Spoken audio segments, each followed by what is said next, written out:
Welcome to the Military OneSource Podcast. Military OneSource is an official program of the Defense Department with tools, information, and resources to help families navigate all aspects of military life. For more information, visit MilitaryOneSource.mil. Welcome to the podcast. I'm Bruce Moody. We're bringing you an interview I did with Mothers Against Drunk Driving. We did the interview at our annual event with the Military Spouse Employment Partnership.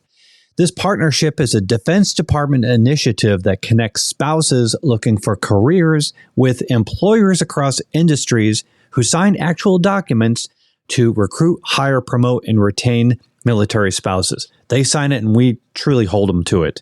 So every October, we have a big ceremony. This year, we are really pleased to welcome First Lady Dr. Jill Biden as we welcomed in this year's group of new employers to the partnership, which now totals more than 700 employers, among them Mothers Against Drunk Driving.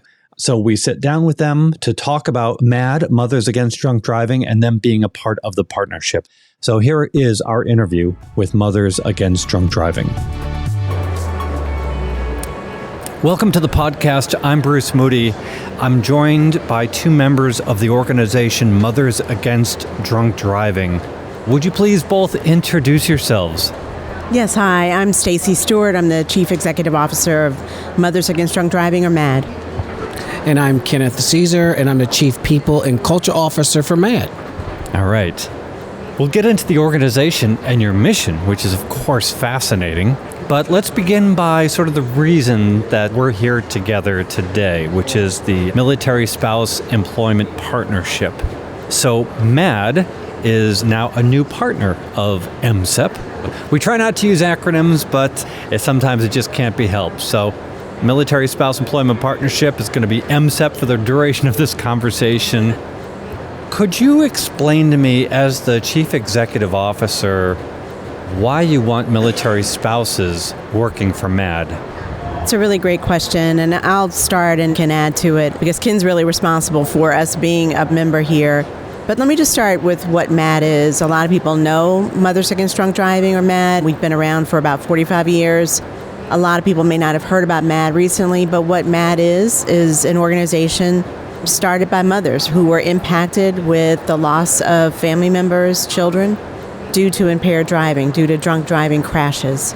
And so we're an organization that is the leading organization really fighting to end impaired driving, ending drunk and drugged driving, which today kills about 13,000 people on our roads every single year. And in the last few years, we've seen almost a 31% increase in drunk driving fatalities. So our work is around advocating for policy change, making sure that people are safe on the roads and that we end drunk and drug driving so that it saves more lives.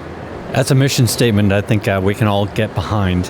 And in my lifetime, I've seen the cultural shift regarding attitudes toward drunk driving, and I've seen references to MAD throughout that change. So what can a military spouse expect from being a part of MAD?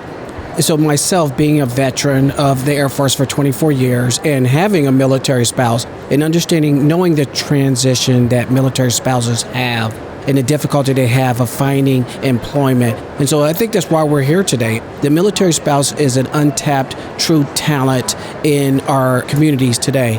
And so what we want to do is tap into that talent. We love their work ethic. We want to bring them. Our organization is 87% women.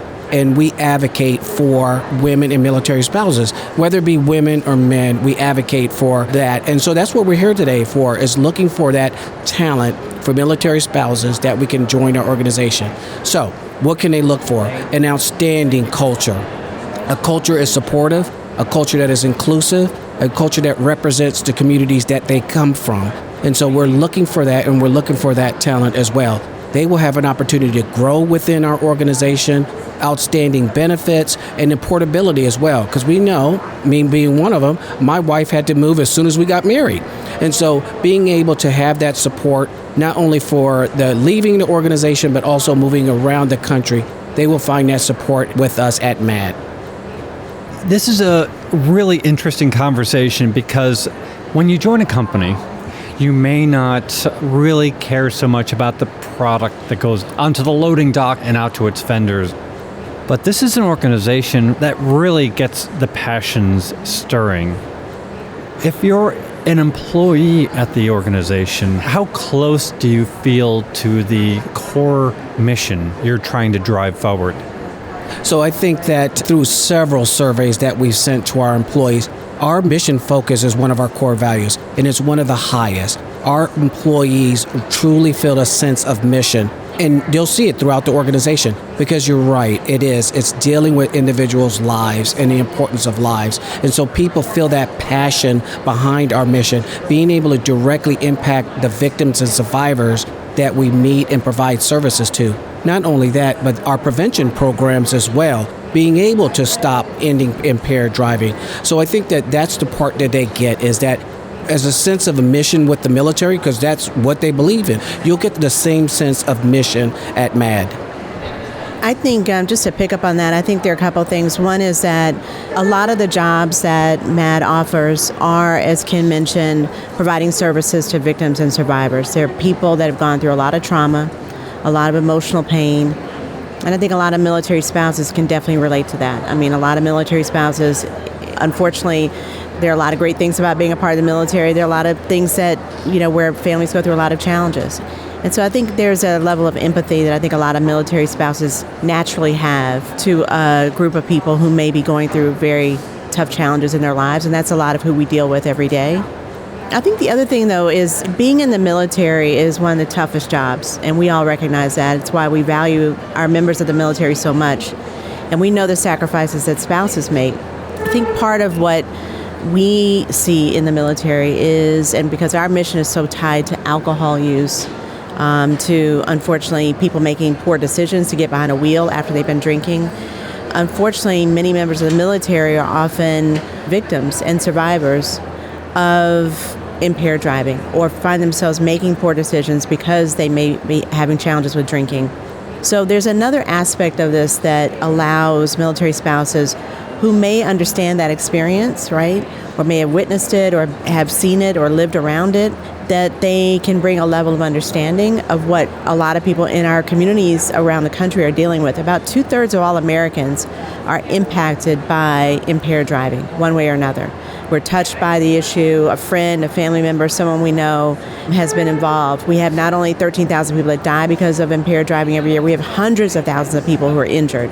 So it is a major issue that affects community health, community safety, and the military is a part of that. And so having spouses as a part of this is really an important opportunity and a way for spouses to give back to communities in ways that they may not even be aware that they can give back today. Would you talk to me about the types of positions that you maybe are seeing yourselves looking to fill over the next several months, and the skill sets that you'd like to see brought to them? That's a great question. And so we have, as Stacey mentioned, we provide services to our victims and survivors throughout the United States and Puerto Rico. And so when it comes to where is the reach, our reach are directly to the military communities because we're portable throughout. As you know, drunk driving is indiscriminatory. And so some of the services or positions that we're looking for are victim services, working with our victims and survivors, providing them services, support, also court monitoring specialists. They will walk through and help victims as they're going through the court systems themselves. Working with our development fundraiser, help support community engagement efforts, our program and prevention programs, going out to high schools, youth activities to present our programs that we offer. Are these positions in a particular geographic area? Are they remote? What is the work environment like? Yeah, I mean, they're all over the country. We have between 300 and 400 employees that are all around the country. What we call our headquarters or our mission support center is actually in Irving, Texas, right in the Dallas suburbs. And so we have a lot of need for people there. I think the other thing, too, and just to go beyond, we're a nonprofit organization. We're a leading national nonprofit organization. So all of those regular jobs that you would find in any organization, IT jobs, finance jobs, administrative support jobs, marketing and communications, all those are jobs that are available at MAD from time to time. And so those are the kinds of skill sets we're looking for. And I think the other thing is that we're an organization that tries to reach a variety of diverse audiences. We want to make sure that from whatever walk of life you're coming from in the military, whatever demographic group, if you're African American, Hispanic, white, Asian American, it doesn't really matter. We want to make sure that if you see that MAD is a place that connects with you and you feel like you can really contribute and we find your talents really attractive, that you would see a place here at MAD, because your presence, the diversity of our workforce is what makes us stronger. The diversity of our workforce is what allows us to engage so many different kinds of communities. As Ken mentioned, the issue of impaired driving does not discriminate. It can impact anybody of any age, from any community. And so MAD has to reflect a lot of the diverse communities that we try to serve. And so having a diverse workforce is really important. Now, we were talking before this interview about your journey to MSEP, which actually starts a couple of jobs ago. So talk to us about how you first came to understand the partnership and what it means for a company to be in it, because you're going to sign a big ceremonial agreement today, but you're actually signing an agreement. So what are you rogering up to do for military families to be in the partnership? And so, again, and knowing the commitment that we have, I've started with MSEP back in 2000 when it first started with former companies, knowing that the commitment that is needed, and not only the commitment to hire military spouses, but also commitment to grow, engage military spouses when they become a part of your organization. And so we are committed to do that at MAD. Promotional opportunities within the organization, career path, training, opportunities for them to give back to their communities well, and also help us recruit. It's funny that you say, because we're getting ready to start our first Veterans Employee Resource Groups that will entail military spouses. Our call for military spouses brought 10 of them that we did not know that we had at MAD. So we're really excited about this opportunity. And not only that, our employees are excited about this as well, and our commitment to our military spouses, our veterans. When you're an employee at MAD and perhaps not working in your Texas headquarters office, what do you do to keep people in your organization connected? What do you do to make sure that they know that their efforts are kind of tracking with what it is that the organization is currently trying to achieve?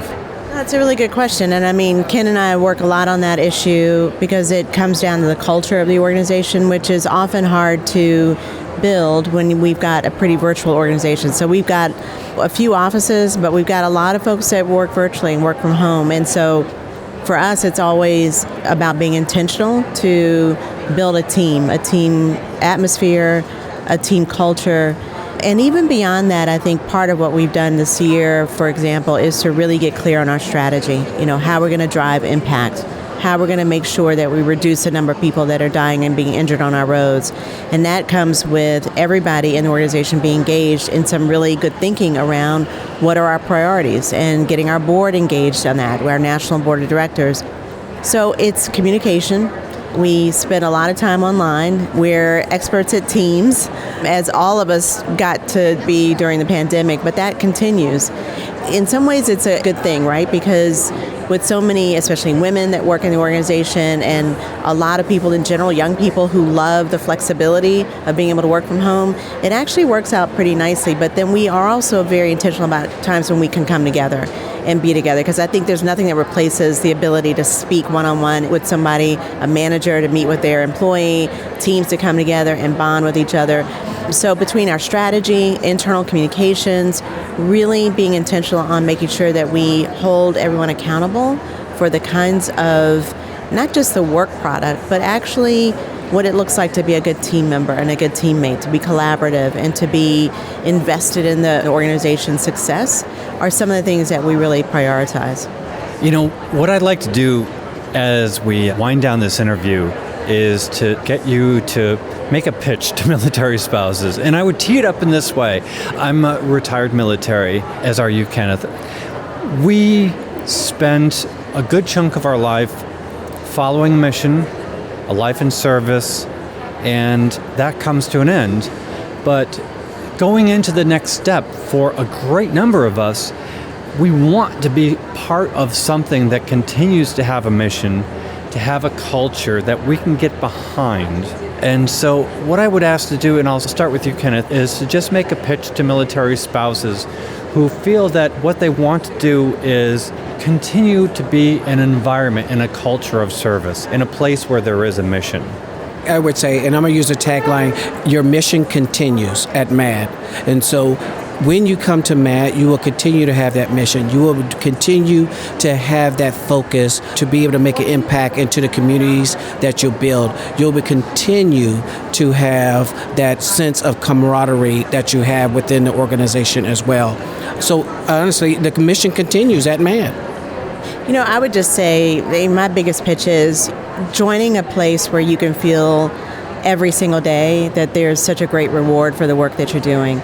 Military spouses sacrifice a lot and they commit a lot to so many other people.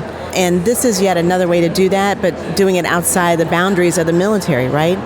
Every person in the military is still a part of community. It's still a part of working and living and playing and having fun and all of those things in communities.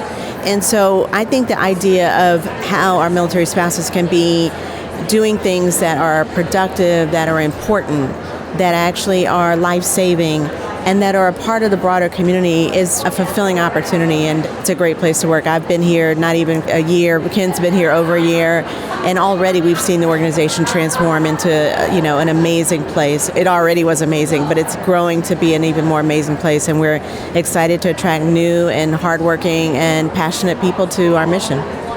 Stacey Stewart, Chief Executive Officer. Kenneth Caesar is Chief People and Culture Officer at Mothers Against Drunk Driving. It has been a pleasure talking with the both of you. I'm so grateful to have this opportunity. It's so great to be with you. Thank you. Thank you very much. Thanks so much to Stacey and Kenneth of Mothers Against Drunk Driving for joining us on the podcast. And we're going to put a link in the program notes that'll be to our Military Spouse Employment Partnership. Yes, we do call it MSEP, but one of our New Year's resolutions is to cut down on our use of acronyms, but we're the military, so we'll see how that goes.